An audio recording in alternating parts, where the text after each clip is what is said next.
espacio del Colegio de Contadores Públicos de Arequipa bajo la dirección de Investigación Contable y Consultoría y la Comisión de Investigación Contable.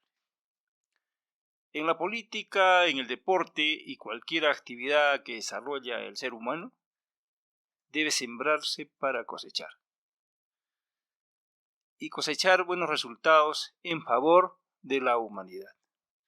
¿Por qué les comento esto? Porque hoy tenemos la presencia de nuestra colega, la doctora, contadora pública colegiada María Luzgarda Pasa Tapia, que está apostando por la juventud. Quiero resumir su hoja de vida. La doctora CPC María Luzgarda Pasa es contadora pública colegiada, certificada en el Colegio de Contadores Públicos de Arequipa. Actualmente, docente de la Universidad Nacional de San Agustín de Arequipa en la Escuela Profesional de Contabilidad. Investigadora RENACIT y docente investigadora. Con doctorado en Ciencias en Mención en la Educación. Maestría en Auditoría y Gestión Tributaria. Maestría en Filosofía y mención en Artes. ¡Ah, caramba! Con título en segunda especialidad en Ingeniería de Sistemas, invadiendo nuevos campos. ¡Qué bueno! Eso es muy bueno. Otro doctorado concluido en Ciencias Empresariales. Integrante del grupo de investigación Metodología de la Investigación Científica.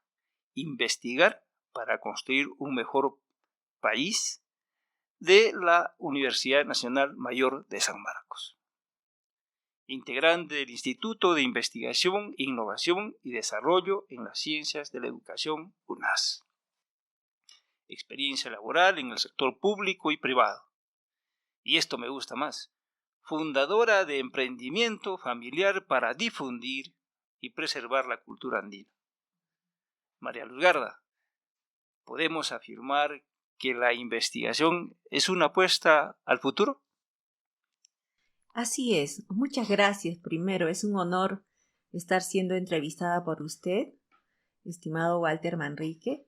Además, usted encabeza la Comisión de Investigación Contable del Colegio de Contadores de Arequipa. Es un honor estar aquí con usted. Igual manera, también es el mío. Sí, como usted decía, hay que apostar por la investigación. Ya, me comentabas referente al tema de que estás apostando por la educación, por los jóvenes, y me hablaste algo referente a lo que es los semilleros. Me gustaría que les comentes a los colegas y a todo el que nos está viendo, ¿cómo es esto, los semilleros? ¿De dónde nació? ¿Cómo fue? Y ahora, ¿cómo están?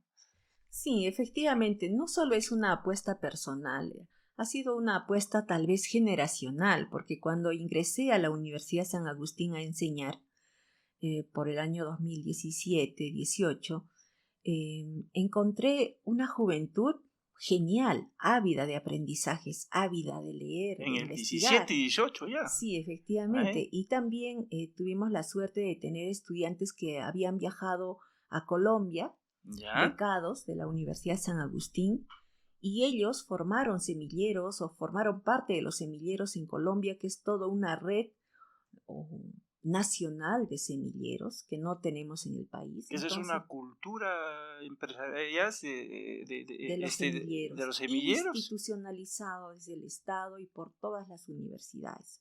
Una red de semilleros.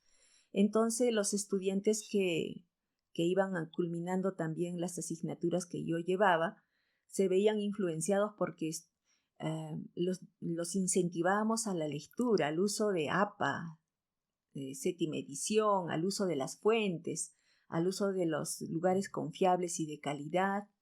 Entonces se fueron formando círculos de estudio por ellos mismos, y en el 2019 formamos la primera promoción de semilleros. Justo la reunión fue en el Colegio de Contadores Públicos de Arequipa, quien nos cedió sus locales, y con otro docente más, Roberto Chambi, y toda una generación de jóvenes. Allí se fundó la primera promoción. Roberto también es profesor catedrático de la UNSA también, ¿no? Sí, Roberto Chambi. Qué bueno que el colegio realmente había tomado en ese tiempo ya esa iniciativa de poderles dar los locales para efectos de comenzar a trabajar con estos jóvenes que realmente, como dicen, ¿no? Son el presente y el futuro de nuestro país.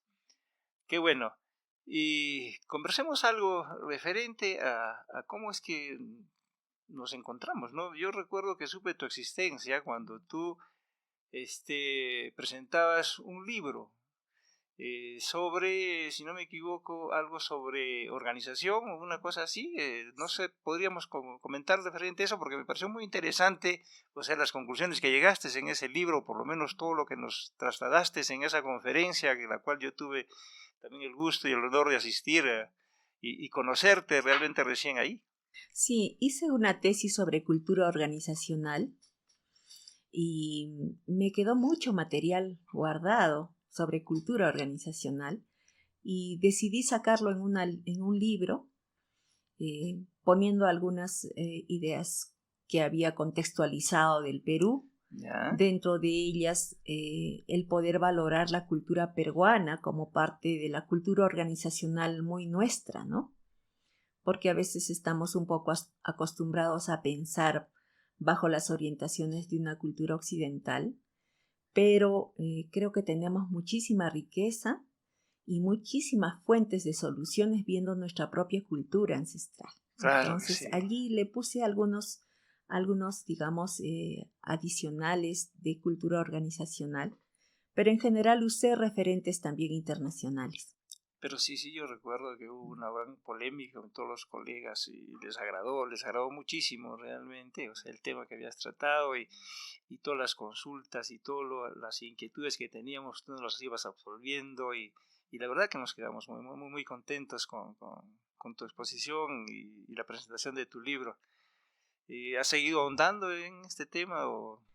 Sí, es un tema que requiere mayor profundización, pero he estado ahondando en la investigación también en otros ámbitos, como en el contable, en la parte epistemológica, y también un tema pendiente porque como contadores no tenemos una formación de docentes para entrar a un aula de clase. Entonces sentía que ese era un deber que he tenido que cumplir haciendo un doctorado en educación.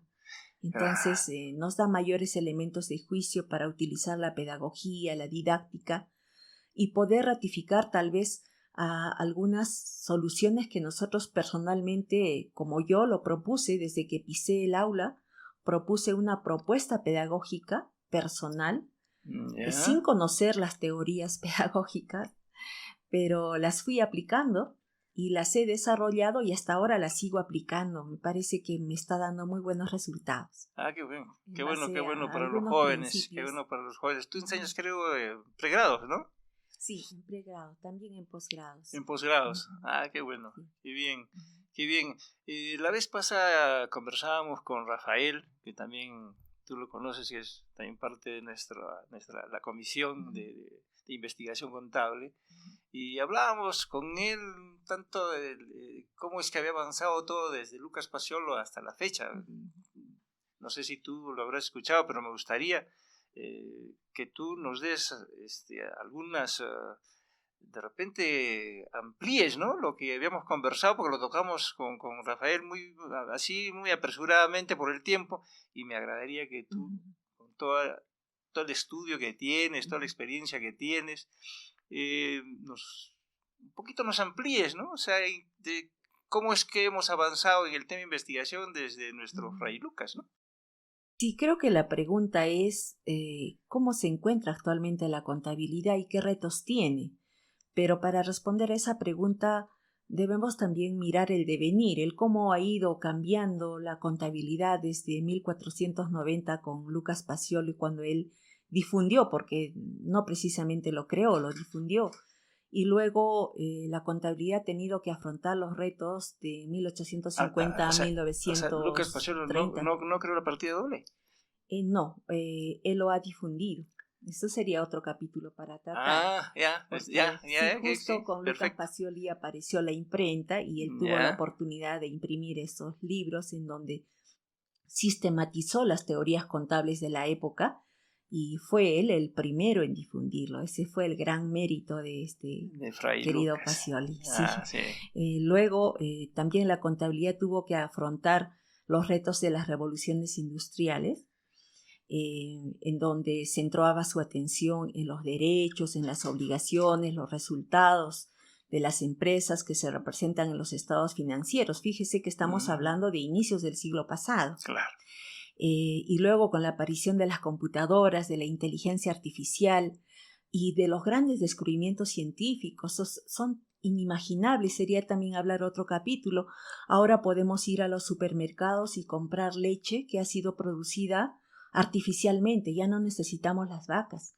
Están produciendo carne con impresoras y que ya no se necesitan los animales y se está comercializando ya en el mundo. Estamos llegando con el telescopio James, antes con el telescopio Hubble, a ver la inmensidad del universo como nunca antes lo habíamos visto. Estamos viendo nuestra Vía Láctea desde tantas perspectivas que antes no lo conocíamos. Y también estamos viendo los átomos y estamos viendo los quantum en su inmensidad de la pequeñitud, que antes no lo conocíamos. Entonces, el reto de la contabilidad tiene que responder a esa nueva forma de ver el mundo. Y también estamos viendo, por ejemplo, que cómo los objetivos del desarrollo sostenible que la UNESCO ha propuesto para el mundo, como algo así como una música al cual todos los humanos y las sociedades tienen que caminar. Uno de los objetivos es desaparecer el hambre, redistribuir la riqueza, solucionar los problemas de una forma global.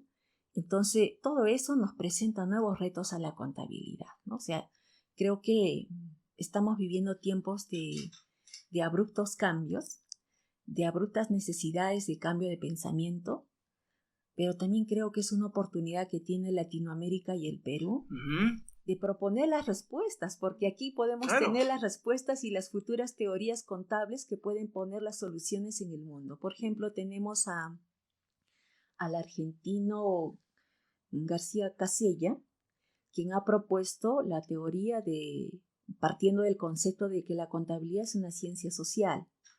Y ha estructurado todo un cuerpo normativo contable en Argentina que está permitiendo sostener las normas contables argentinas y ellos adaptan las normas internacionales, no las adoptan como en el caso del Perú. Caso de Perú, ¿no? Claro. Entonces son nuevas miradas, nuevas exigencias que la contabilidad tiene en estos tiempos y que creo que nos acerca un poco más a ser humanos, a sentirnos parte responsables del desarrollo de un mundo y no solamente ser responsables de las utilidades o de digamos, de ver solamente las utilidades por las utilidades mismas, sino la mirada también de la responsabilidad social.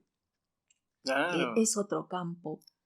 Y también los estados financieros con una nueva mirada distinta a las del siglo pasado.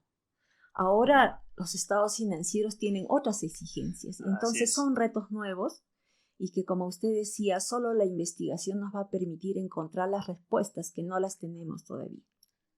Qué bueno, qué bueno. Imagínese en una empresa que exista la gerencia de la felicidad, ¿no? Sí. Imagínese, ¿no? O sea, la gerencia de la felicidad, ¿no? O sea, cómo esa gerencia logra justamente a todos los stakeholders que sean felices todos, ¿no? O sea, el Estado, que sea feliz el trabajador, que sea feliz los empresarios, o sea, que todo el mundo sea feliz. O sea, esa debería ser su labor, pero bueno, todavía no tenemos. Ojalá que algún día logremos de alguna forma y desde la academia, ¿no? Impulsar eso, ¿no? La gerencia de la felicidad. Sí, hace poco estuve dictando una maestría en la Facultad de Ciencias Histórico-Sociales. Justo el tema era auditoría social y balance social. Y los maestristas opinaron como usted. Qué bueno sería, ¿no? Tener el indicador de la felicidad para medir el desarrollo de las empresas como parte de su estructura de data, de información para la toma de decisiones. Y ya hay experiencias mundiales, hay congresos internacionales de la felicidad, justo en ese libro de cultura organizacional lo habíamos mencionado ya hace muchos años, y es ahora una mayor exigencia, además ya reconocido por el Objetivo de Desarrollo Sostenible.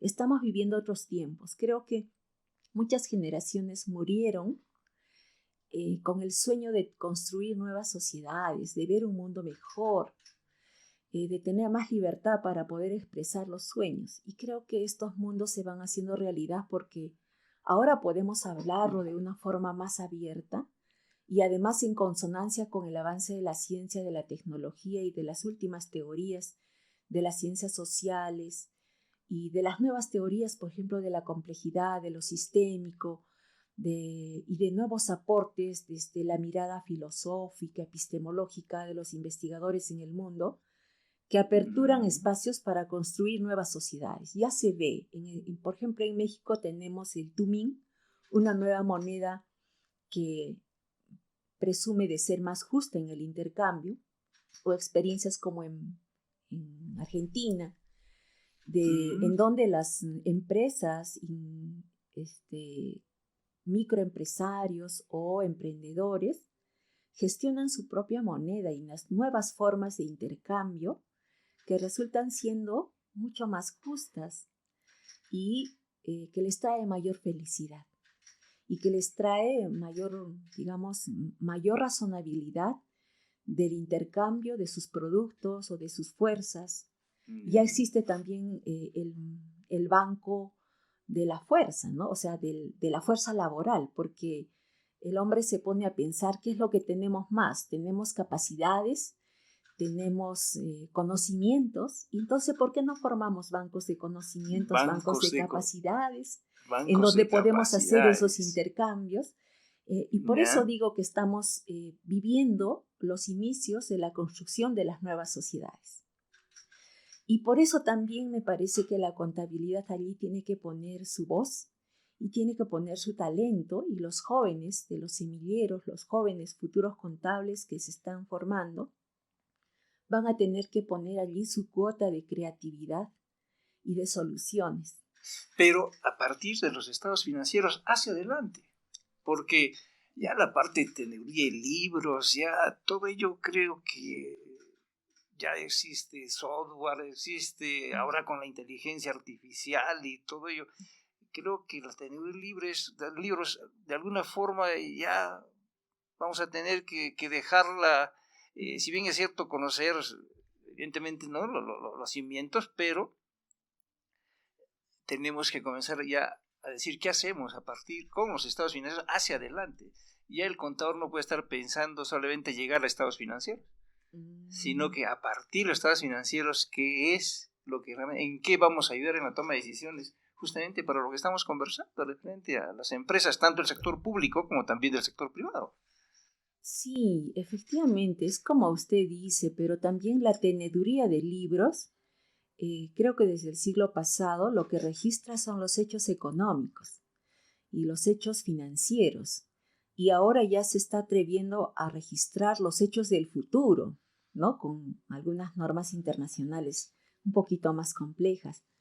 Pero también debe existir el atrevimiento del registro de los hechos sociales, de los hechos culturales, de los hechos políticos, porque estamos viviendo tiempos en donde tantos factores influyen en la información contable que podríamos considerar en los futuros asientos contables. Y todavía tal vez falte ese tipo de teorías. Y entonces los jóvenes tienen que allí entrar a tallar para producir esas nuevas teorías que el mundo lo necesita actualmente. Entonces que la teneduría de libros también debería dar un salto para producir, como usted decía, a partir después de los estados financieros, nuevas teorías también para que las empresas no solamente estén pensando en la maximización de sus utilidades al viejo estilo del siglo pasado. Claro, claro.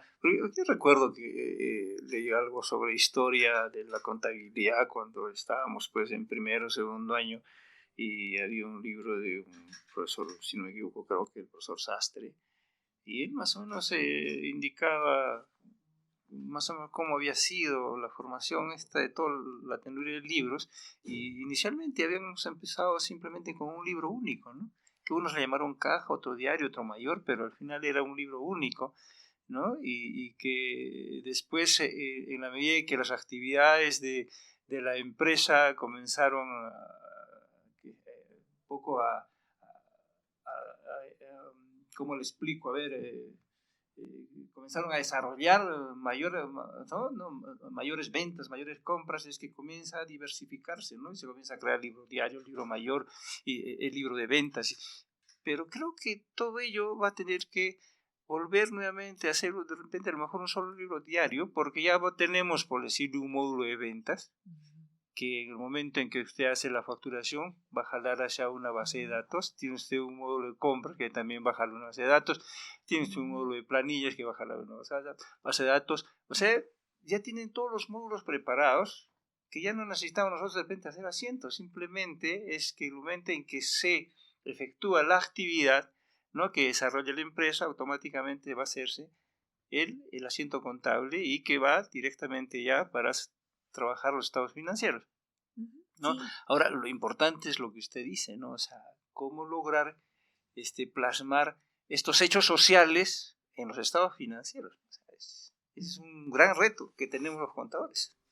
Sí, y también tenemos la inteligencia artificial que pone ahí su cuota de orden o de desorden, entre comillas, porque el caos luego nos trae el orden, pero también nos obliga a repensar, ¿no? Y a repensar en términos de nuestra cultura, porque a reinventar. Nos lleva a pensar cómo una cultura, considerada una de las 4 civilizaciones más grandes de la humanidad, las culturas incas o preincas, cómo resolvieron el problema de la contabilidad en su época. Había una población de más de 60 millones de habitantes. Teníamos una población que no conocía el hambre, teníamos una población con un sistema de organización alimentaria y social garantizada. Y cómo ellos organizaron la contabilidad y cómo leían los quipus, además que no solamente tenían información cuantitativa, sino información cualitativa que les permitían tomar decisiones. Y son invitaciones a repensar. Sí, ¿no? Y cada vez hay, no sé, leí una vez un artículo referente que hay un estudioso, no recuerdo si es de Europa o Estados Unidos, pero que se había puesto a estudiar el tema de los quipus, y cada vez está descubriendo, o sea, mayor información que obtenían, ¿no? O sea, esta forma de, no sé, de escritura o de estadística que llevan nuestros antepasados, ¿no? Sí, David Prem, por ejemplo, es un investigador de la Universidad de San Marcos, compañero mío de la maestría en epistemología, en filosofía, que a propósito dejé este año porque solo he avanzado un año, pero él presentó una ponencia en un congreso de China en donde está planteando el reconocimiento de la matemática inca como un aporte a la civilización mundial, porque tiene todos los elementos para ser considerado una disciplina que se tiene que conocer. Y también él está estudiando el quipu, y sería bueno también entrevistarlo en una próxima vez. Claro que sí, ¿no? O sea, tenemos este espacio del Colegio de Contadores que ya se aperturó, por fin se aperturó, y hay que continuar, ¿no? Y esperamos que los demás directorios que vengan también apuesten por la investigación, ¿no? Bueno, a propósito de investigación, por fin el día 18 de este mes, ¿no?, se hace el lanzamiento del Fondo de Apoyo a la Investigación Contable, y también la presentación oficial de la revista científica empresarial debe haber. El 18, 6 de la tarde, a los colegas están invitados. Ahí van a tener la oportunidad también de escuchar la doctora María Luz Garda Paza, que da una conferencia referente a la importancia del uso de la APA séptima edición, Vamos a tener también la conferencia de importancia en la investigación contable por parte de la magíster CPC Ana María Paricanazas Jiménez, y de nuestro ya conocido también Rafael Romero Carazas, que hará una conferencia búsqueda de información en revistas indexadas. Me parece muy interesante este tema y realmente invitarlos a que asistan. Es una conferencia muy interesante, las 3 conferencias, ¿no? Y esperamos pues que nuestros colegas, los jóvenes estudiantes de contabilidad estén presentes ese día, 18 de agosto, 6 p.m. en el auditorio Guillermo Espinosa Bedoya, el primer piso del Colegio de Contadores Públicos de Arequipa. ¿Algo más, doctora colega?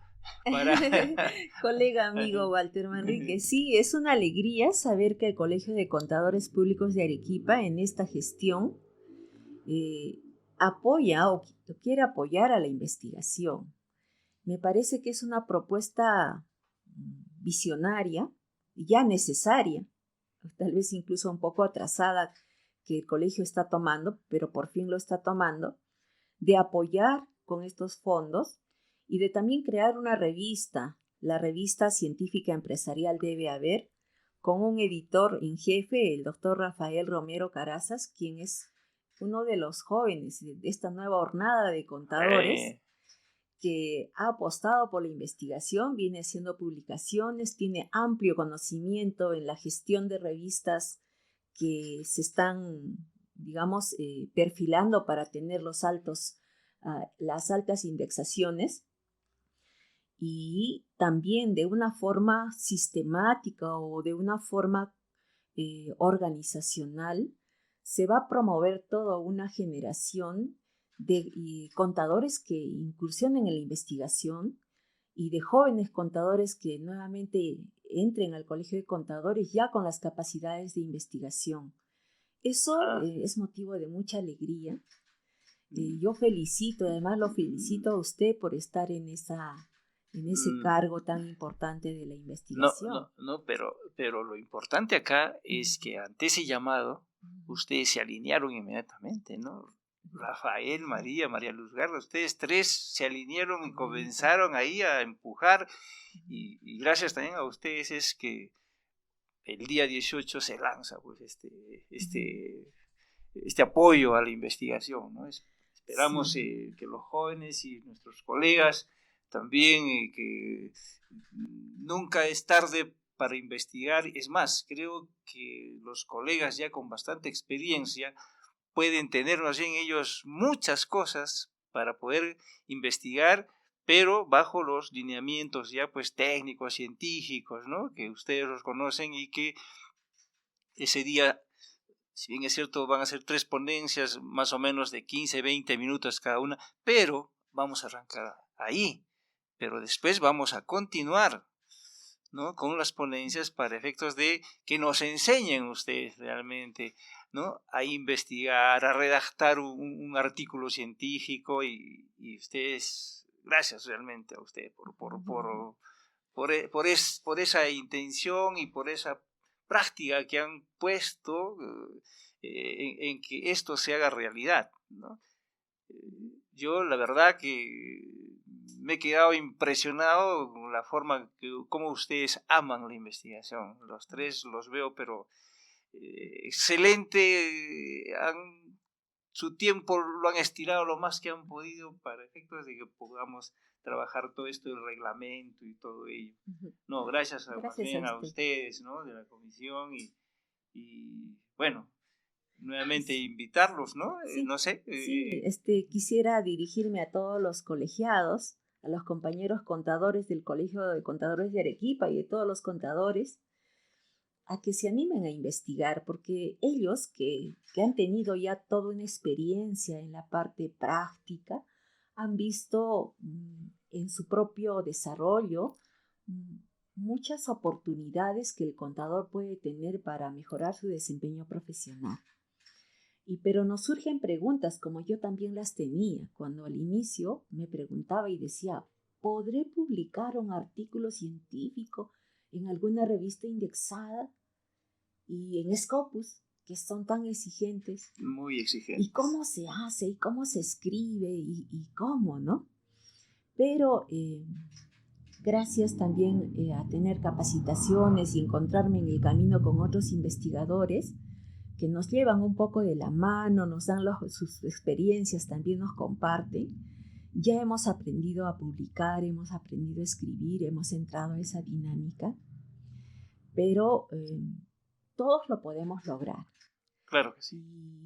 Y la experiencia es muy valiosa. La experiencia que ha tenido el contador en su diario desempeño profesional es muy, muy importante, que merece ser escrita, porque eso nos va a permitir dar un paso adelante.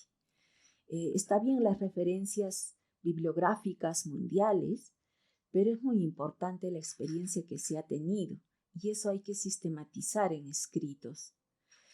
Al comienzo me sentía como cuando se sentía el campesino de una comunidad campesina en Puno, cuando en esas experiencias de Manuel Núñez Butrón en el siglo pasado, que a propósito, en paréntesis, les digo, Manuel Núñez Butrón es un médico que se graduó en España de raíces arequipeñas, y le dijeron, bueno, Manuel, te quedarás en España para ser médico, allí vas a ganar mucha plata. Y él dijo, no, yo me voy a ir al Perú y me voy a ir a Puno. Y le dijeron, está usted loco, allí no le van a pagar ni su consulta. Pero él quiso venir a aportar con su práctica y su visión. Y él era un amante de la cultura peruana. Además, en esos tiempos no habían escuelas, y con su periódico El Richarismo, él generó toda una corriente de amor a la educación, al aprendizaje, a la lectura, al cambio. Y resulta que muchas comunidades campesinas querían tener sus escuelas. Y Manuel Núñez Butrón gestionaba ante el Ministerio de Educación a los docentes para que los que salían de la normal se podrían poner allí pagados por el ministerio, y se podría ya formar las escuelas. Entonces, en una comunidad campesina, los comuneros se reunieron y un comunero dijo, bueno, yo dono este terreno para que allí construyamos nuestra escuela. Y toda la comunidad campesina hizo su faena, construyeron sus primeras aulas, lo techaron en fiesta, en algarabía, diseñaron sus talleres de ceramistas, sus talleres de cestería, de zapatería, de carpintería, porque Manuel Núñez también les enseñaba esos menesteres en Juliaca, porque ahí tenía sus talleres. Y llegó a oídos de Manuel diciendo que ya estaba funcionando una nueva escuela en una comunidad campesina aymara. Y Manuel se sorprendió y dijo, pero ¿cómo es posible si a mí no me han avisado, yo no he gestionado ningún docente y me dicen que ya está funcionando una escuela? Tenemos que ir a ver. Llega a la comunidad y toda la comunidad reunida lo recibe a Manuelito porque lo querían mucho. Manuelito tenía todo un gran equipo de periodistas Richaris que distribuían los periódicos Richaris en toda la parte del altiplano. Entonces era muy conocido. Y le dicen, ¿esta es la escuela? Sí, mire, ya tenemos las aulas, aquí están los estudiantes. ¿Y dónde está el docente, el maestro? Yo soy, le dice uno de los campesinos. Y le dice, ¿pero tú sabes leer y escribir? Y le dice, no, Manuelito, pero a mí me enseñaron a firmar mi nombre. Y yo les he enseñado a firmar mi nombre. Y todos saben. Entonces, ese hecho a mí me emociona mucho. Y a veces cuando estamos con los semilleros, yo decía, ¿y ahora qué les voy a enseñar? Si yo ni siquiera sé firmar mi nombre, como el campesino siquiera sabía, porque nunca había publicado un artículo. Pero ha pasado ya unos años y hemos aprendido. Entonces, ahora ya sabemos siquiera firmar algunas letras con nuestro nombre, pero nos falta aprender muchísimo. Y entonces muy pronto vamos a tener una generación de contadores que ya van a estar enseñando a otros contadores, y vamos a tener una generación de contadores que van a estar aportando con las nuevas teorías contables que el mundo requiere. Y la mirada del Perú que no solamente va a ser receptiva, tiene que ser una mirada de aporte. Así es, aporte. Que ya hay experiencias además en países llamados del tercer mundo, están saliendo muchos investigadores con mucho renombre, como decía, como García Casella de Argentina, o por ejemplo Carlos Maldonado de Argentina, un filósofo, investigador, físico, matemático, que se está midiendo de igual a igual con los investigadores del mundo, con una visión desde Latinoamérica. Entonces tenemos un campo abierto, esta es nuestra oportunidad, ¿no? Latinoamérica tiene que decir su voz, y los contables en ese espacio también tenemos que decir nuestra voz desde nuestra mirada. Qué bueno.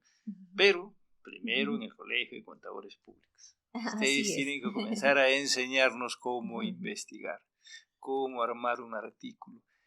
Creo que los tres tienen la experiencia y yo estoy seguro que muy pronto también los contadores vamos a comenzar a escribir artículos y vamos a comenzar a investigar y bajo la conducción de ustedes y del Colegio de Contadores Públicos de Arequipa.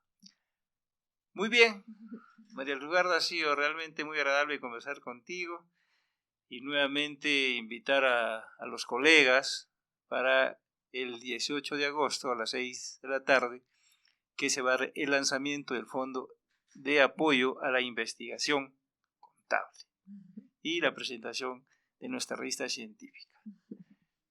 Mucho gusto, y bueno, será hasta otra oportunidad.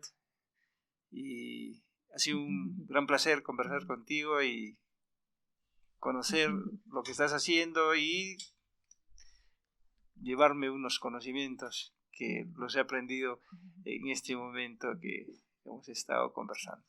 Y bien, también me imagino que los colegas que vayan a ver este video. Gracias. Gracias a usted, yo he aprendido mucho de usted. Muchas gracias por su sensibilidad, por su gran apertura. Muchas gracias. No, gracias, María Luzgarda.